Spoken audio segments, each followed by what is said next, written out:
తుంగతుర్తిలో ఉన్న కాంగ్రెస్ పార్టీ కార్యకర్తలందరికీ ఒకటే మాట చెప్తున్నా, నా అభిమానులకు, నా పిలుపు మేరకు సామెల్ని గెలిపించిన మీరందరికీ కూడా నేను క్షమాపణ చెప్తున్నా. ఒక తప్పుడు వ్యక్తిని తీసుకొచ్చి టికెట్ ఇప్పించినా అని చెప్పి నాకు అర్థమైంది.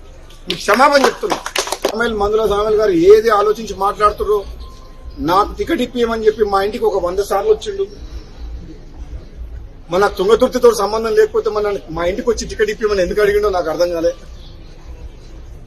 అక్కడ చాలా మంది టికెట్ కోసం పోటీ పడ్డారు తుంగతుర్తిలో.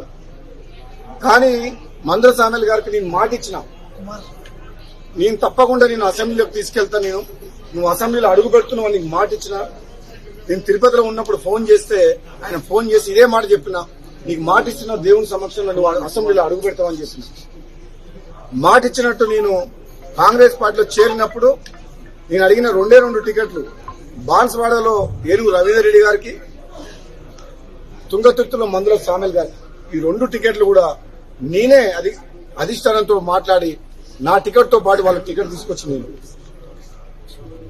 అదే కాకుండా ప్రచారం కూడా వ్యక్తిగతంగా నేను మున్గోడు ఎమ్మెల్యేగా వండుకుంటూ నకరికల్లు, తుంగతుర్తి, భువనగిరి, ఆలేరు, సూర్యాపేట ఈ నియోజకవర్గాల్లో నాకున్న తక్కువ సమయంలో కూడా వాళ్ళ గెలుపు కోసం నేను ప్రచారం చేసి వాళ్ళందరినీ కూడా గెలిపించిన.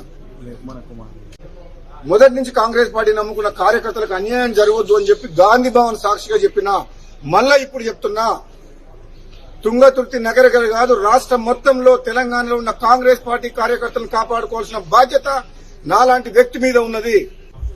ఈ ఆయారాం గయారాంలకు భయపడేది లేదు. నిజమైన కాంగ్రెస్ పార్టీ కార్యకర్తలను కాపాడుకోవాల్సిన బాధ్యత పిసిసి ప్రెసిడెంట్ మహేష్ కుమార్ గౌడ్ మీద, AICC incharge general secretary Meenakshi Natarajan గారి మీద, రాష్ట్ర కాంగ్రెస్ నాయకుల మీద, మాలాంటి వ్యక్తుల మీద, అధిష్టానం మీద ఉన్నది. మెంటల్ ఖరాబ్ అయ్యి మద్రసా మీద ఎంపీలు అయింది, జ్ఞాపకం మర్చిపోయింది. ఆయన మంత్రికి మెంటల్ ఖరాబ్ అయింది.